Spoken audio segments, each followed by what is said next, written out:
Hello, sorry to keep you all waiting. Before I begin, it is day 42 of the botched New York City primary, where still there is no election results in one congressional race. This, as the New York Times notes, is due to, quote, the deluge of 400,000 mail-in ballots, previewing the, quote, challenges facing the nation as it looks towards conducting the November general election with mass mail-in voting. Now I'd like to highlight the Trump administration's actions on telehealth, which the president detailed yesterday. The president signed an executive order to make regulatory reforms allowing for greater access to telehealth and toward making it permanent.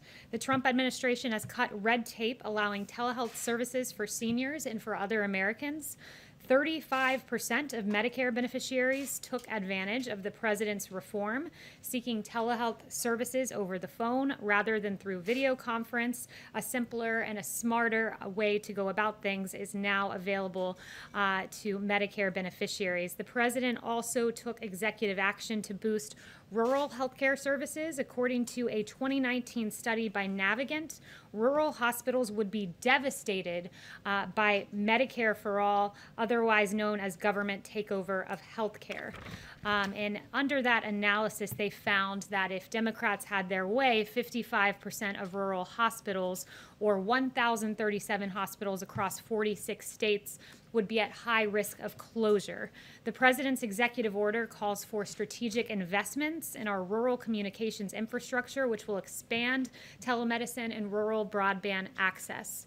Democrats seek to deny Americans their health care freedom, but President Trump is working hard to save your health care by guaranteeing protections for people with pre-existing conditions, eliminating the highly unpopular individual mandate of Obamacare, stopping surprise medical billing, increasing transparency, and lowering drug prices. President Trump will continue to work hard to enact these healthcare principles by requiring price transparency, allowing states to purchase drugs from other countries, and improving Medicare to lower drug prices and reduce out-of-pocket costs for seniors, and by ending surprise medical billing and making companies compete for your business by providing more options and more affordable plans. Lastly, later today, Senior Advisor to the President, Ivanka Trump, will be joined by Attorney General Barr, Director of the Domestic Policy Council, Brooke Rollins, executives from organizations that combat human trafficking, and survivors from across the country for a roundtable to highlight newly awarded Department of Justice grants to provide safe, stable housing to survivors of human trafficking. DOJ will award over $35 million in housing assistance grants for victims of human trafficking to provide supportive housing and appropriate services to survivors of human trafficking. And with that, I'll take questions. Yes. Thank you, Kayleigh. Two questions about the coronavirus. The president of the Minneapolis Federal Reserve, he said 2 days ago that he believed that the only way to have a real strong, robust economic recovery would be to shut the country down again for a month to 6 weeks. I know that this idea of short-term pain for long-term gain has been shot down before by President Trump, but has it been given any more consideration given the recent flare-ups across the country?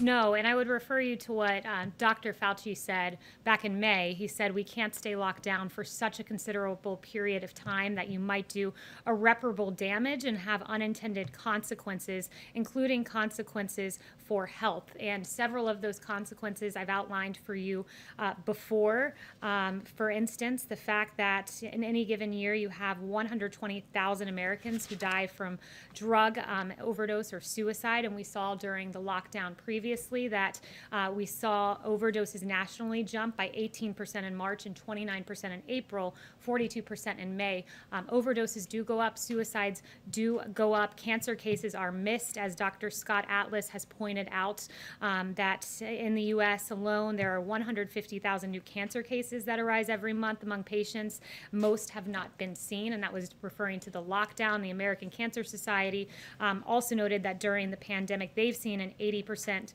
drop in cancer cases being identified. So there are many health consequences. Those are three of what are a long list. But so no matter how bad it gets, you don't think there's any way that President Trump would look at a nationwide I'm certainly lockdown? not going to engage in hypotheticals, but no, the president is not considering a national lockdown. What he is encouraging is mitigation efforts like wearing a mask, which is patriotic, like social distancing, and engaging in these really common sense, safe measures to safely reopen and avoid the health consequences of a lockdown. Okay, and one more thing about the negotiations going on today on Capitol Hill.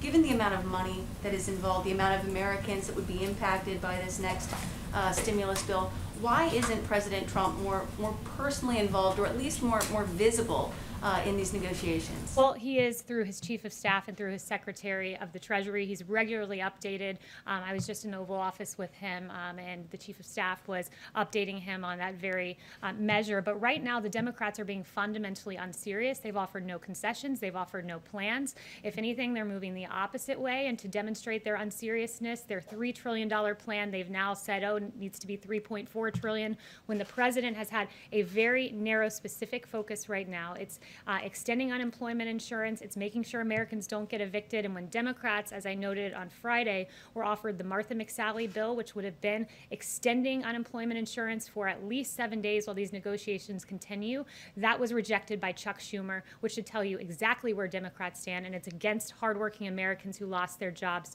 through no fault of their own. Yes. The president about 10 minutes ago tweeted about vote by mail absentee voting. He says in Florida the election system is safe and secure, tried and true. What in his view changed? Was he advised by Republicans that he was potentially suppressing his own vote by stoking unfounded fears about mail-in voting? And will he admit now what is the fact that voting across the country by mail is safe and secure and tried and true? Well, the president has always said that absentee voting for a reason is different than mass mail-out voting like what Nevada is seeking to do, which leads to mass It's the fraud. same thing. And also, I'd refer you to the campaign on this, but there was a victory in Florida with regard to ballots, so I believe that's what he was referencing. Would refer you to the campaign for details on that, but he's been unmistakably clear that when you have this mass mail-out voting like what Nevada wants to do, the consequences are real.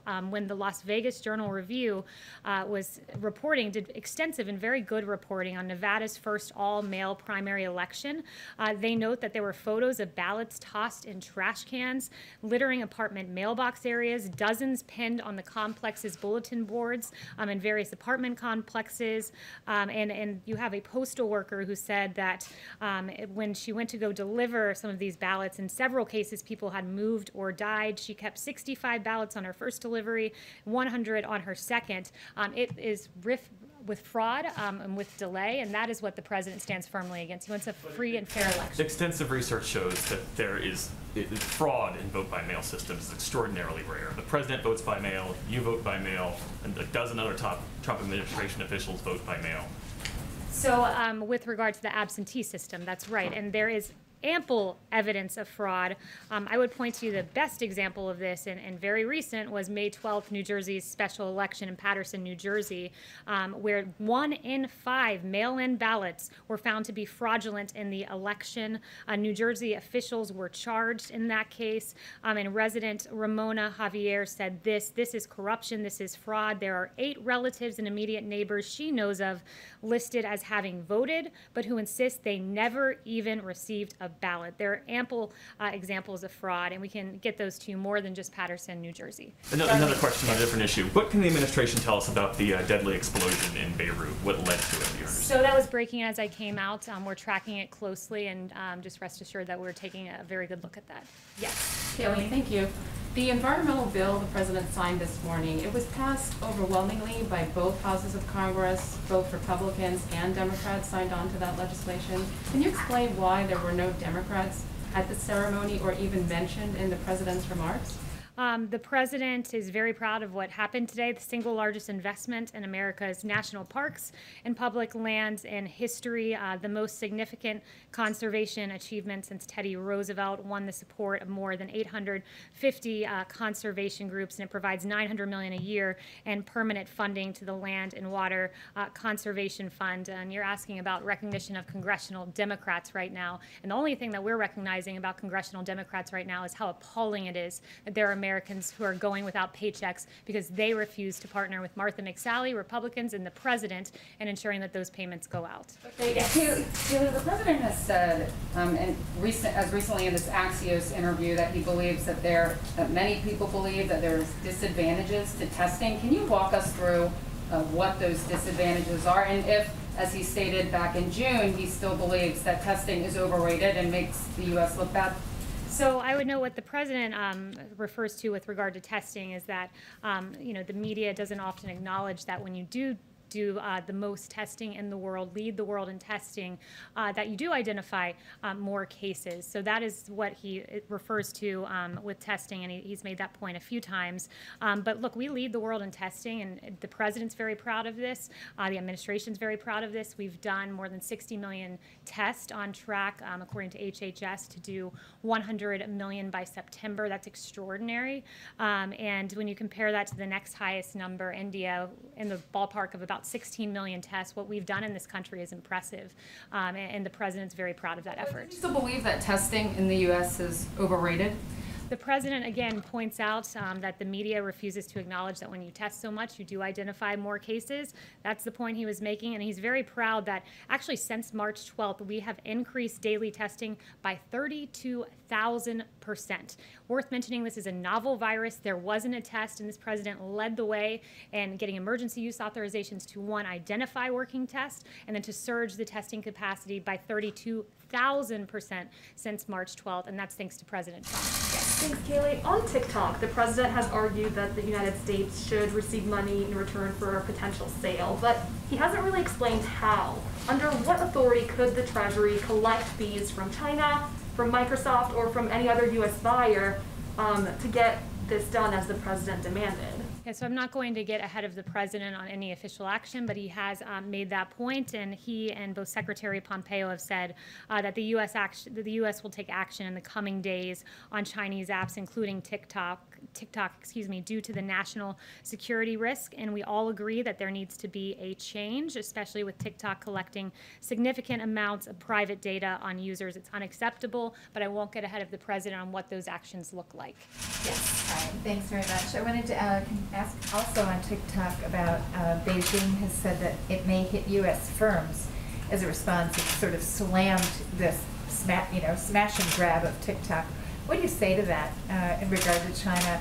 And secondly, China has not complied with its commitments under the U.S.-China Phase 1 trade deal. We're reporting today that they've only completed 5%, for instance, of the energy purchases in this first half of the year. Can you just sort of say? Yeah, we encourage China to fulfill their obligations in the Phase 1 China deal and to fulfill their end of the agreement. But the president remains keenly focused on TikTok and protecting the private data of millions of people in this country. And PRC's, the People's Republic of China's laws require Chinese companies to cooperate with PRC security and intelligence services, enabling the CCP to access foreign user data. And what this means is that these entities ultimately answer to the CCP, which actively undermines U.S. interests and is hostile to American values and the rights of individuals. And the president will stand firmly against China on this. Can I just, yes, John? Thank you, Kayleigh. I wanted to ask you about the COVID relief bill. The president has suggested if there is no agreement that is reached, the president would act unilaterally. As you know, the power of the purse resides with Congress. So what would the president do unilaterally? Explain what he could do unilaterally as it relates to providing relief to American families and American businesses. Yeah, again, I won't get ahead of the president on determining what that action would look like or would be. I will leave that to him to determine. But what I would say is this, is, right now we have Secretary Mnuchin and Chief of Staff Mark Meadows once again asking Nancy Pelosi and Chuck Schumer to come to the table. The ball is in their court here. We've made at least 4 offers. They've made 0 offers. It's unacceptable for hardworking Americans. Kayleigh, on mail-in voting, which you talked about at the very top of the briefing, the president suggested yesterday that he has the right to write some sort of an executive order as it relates to mail-in balloting. Can you explain what would empower the president in the Constitution to take some sort of executive action as it relates to mail-in voting? Again, I won't get ahead of the president on his actions and what those actions would be, and I'm not going to engage in a hypothetical as to what the actions would be and what authorities they would be based upon for yet to be announced actions. But just to once again underscore the president's concern when you look at the delays in voting in Pennsylvania, a very good report by CBS, Zach Hudak.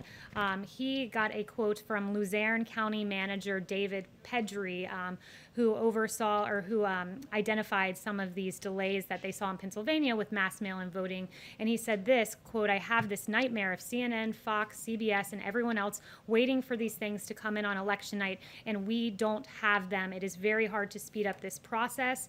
And Luzerne's experience was replicated across the state.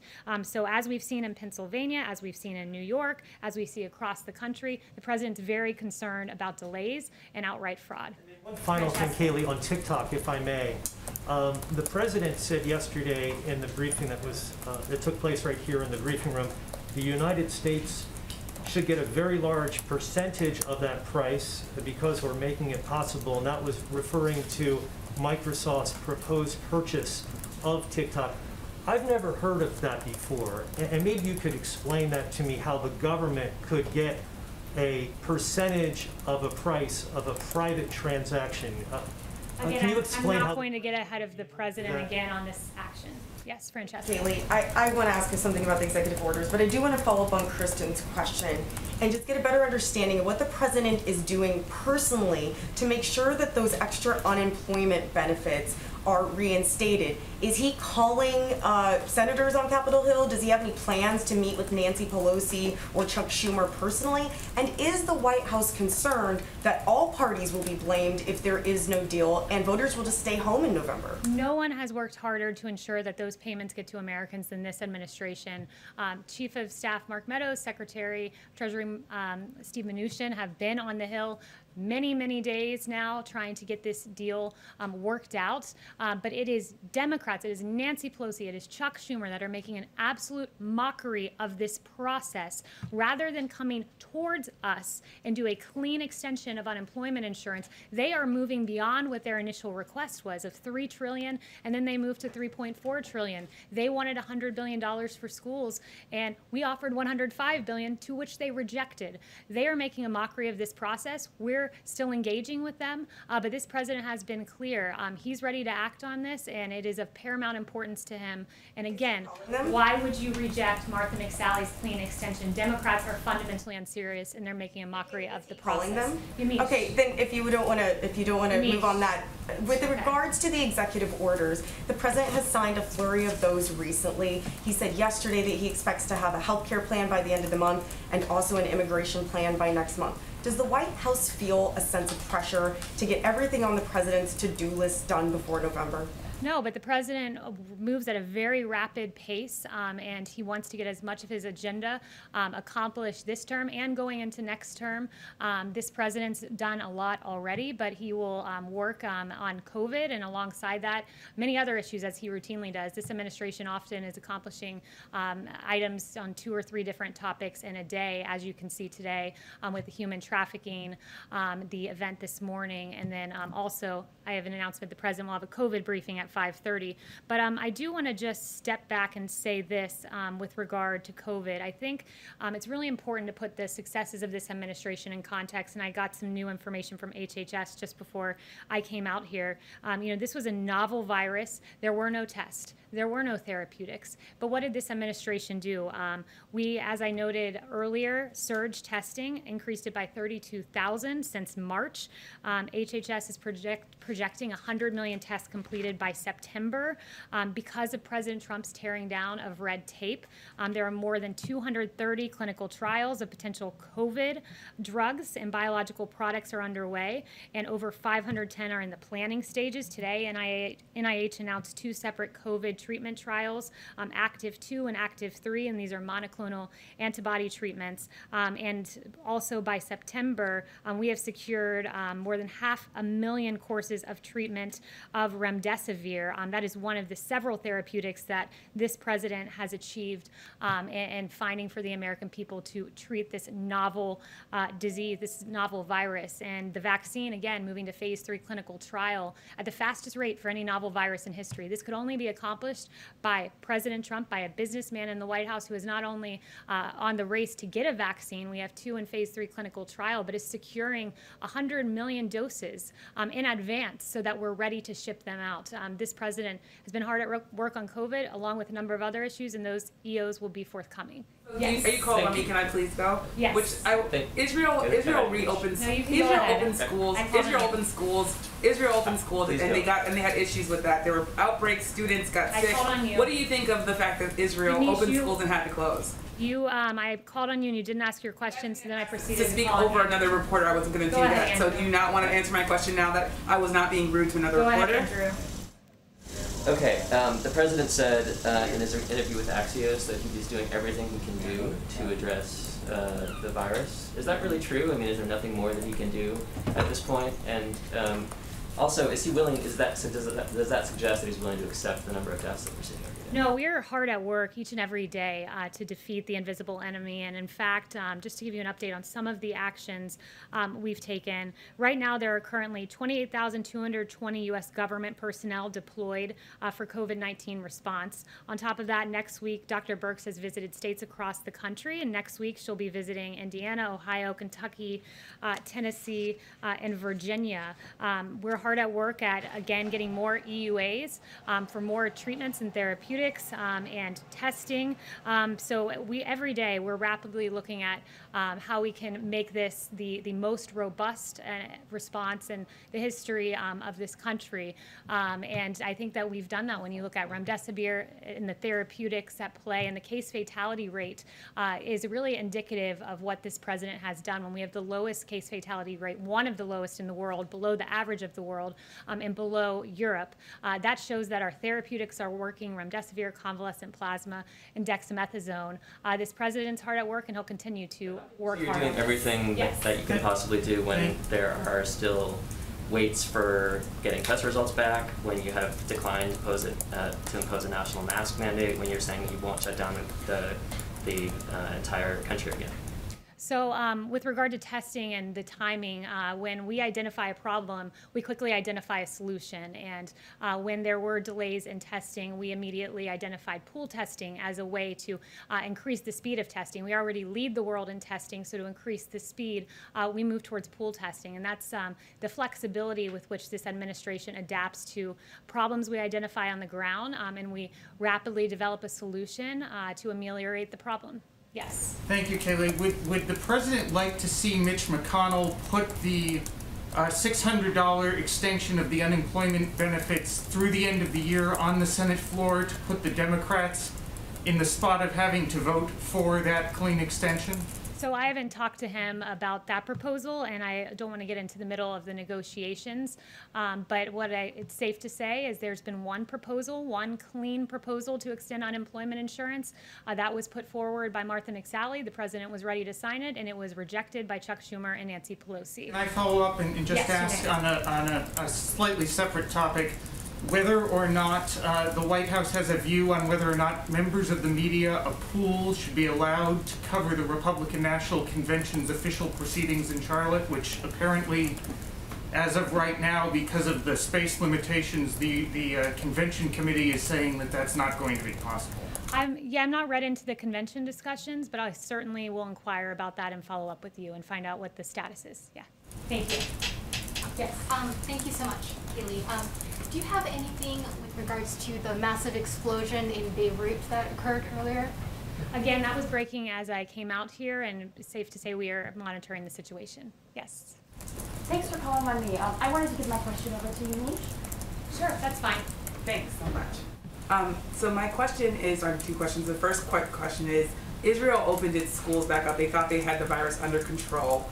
That virus then spread and it became an outbreak. Students got sick. They had to close schools down. how worried are you that what happened in Israel might happen here, given the fact that there are experts in Israel who say they made a mistake there? Well, I would refer to our experts, and CDC Director Robert Redfield answered about schools on the Hill last week, and he said this: I don't think I can emphasize it enough as the director of the Center for Disease Control, the leading public health agency in the world. It is in the public health interest that these K through 12 students get back to schools that are open for face-to-face learning. I want these kids back in school. It is paramount to the health of the child. The president just tweeted, to you answered a question about this, mail-in voting or absentee voting, whatever you call it. He's saying that essentially it's the same thing. So why is it now something that can be done in Florida but not in other states? Why is that the appropriate thing to do? He's not saying, he's always made the distinction. Mass mail-out voting is with Nevada, where ballots are mailed en masse out to the voter rolls. So in a place like LA, for instance, where 112% of LA County is registered, ballots go out, and at least 12% of those we know are not active voters. So that is the distinction from absentee voting, which is where you proactively request an absentee ballot. There's a difference there, and the president repeatedly makes the difference. And he is also noting, as I told Jeff, you can follow up with the campaign on this, but there was a victory in the courts in Florida, and that's what he was referencing in the tweet. Yes.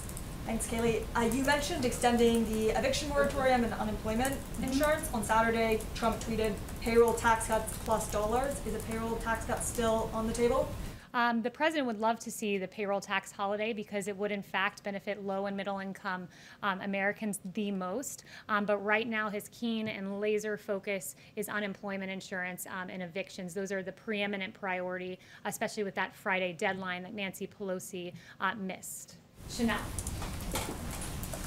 Thank you, Kayleigh. This administration has identified human trafficking as a crisis and has worked to combat it.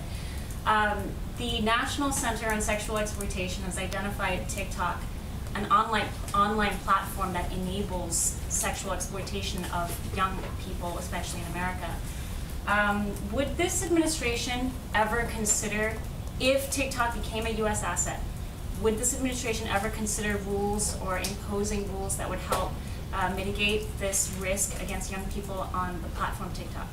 Yeah, I haven't spoken to the president about that specific fact scenario, but absolutely it is a priority for this administration to combat human trafficking and the exploitation of children. So we would certainly take a close look at that. But I have not talked to him about that specific fact pattern. I would like to end just by highlighting a troubling trend that I think we've seen play out across the country, and I believe we have a few graphics to illustrate this. It pertains to the defund the police movement. And when you look at across the country, the ties of defunding the police with increases in violence, it's a cause for concern. As we saw in the beginning of this administration, violent crime was starting to come down, and then bring in the defund the police movement. In Los Angeles, you had LA Mayor Eric Garcetti proposing a cut of $150 million from the LAPD. LA Mayor Garcetti said this: it starts someplace, and we have to say we are going to be who we want to be, or we're going to continue being the killers that we are, was his quote in support of the defund movement. And as a result, we saw a 14% rise in homicides this year over last year. In Minneapolis, the defund the police movement was afoot as well, with a unanimous vote in Minneapolis City and their council to dismantle the police. And you had Minneapolis City Council member Jeremiah Ellison saying this is one action of many that we need to take on the road to a more equitable and just system that keeps people safe. In fact, it did not keep people safe. We've seen a 94% increase in homicides compared to last year in Minneapolis. And then finally in New York City, defund the police. You had the New York City Council voting to cut police budget by $1 billion. You had Congresswoman Alexandria Ocasio-Cortez saying defund the police means defunding the police. It does not mean budget tricks or funny math, so it wasn't enough for AOC. But you did have New York City Mayor Bill de Blasio saying we think it's the right thing to do. It was absolutely not the right thing to do, as we've seen a 177% increase in shootings from July 2019 in New York. When you defund the police, there are consequences, and that's where the Democrats of today stand, and unfortunately we've seen a corresponding rise in violence in these Democrat cities, and it's not acceptable. Thank you very much, and you'll see the president at 5:30.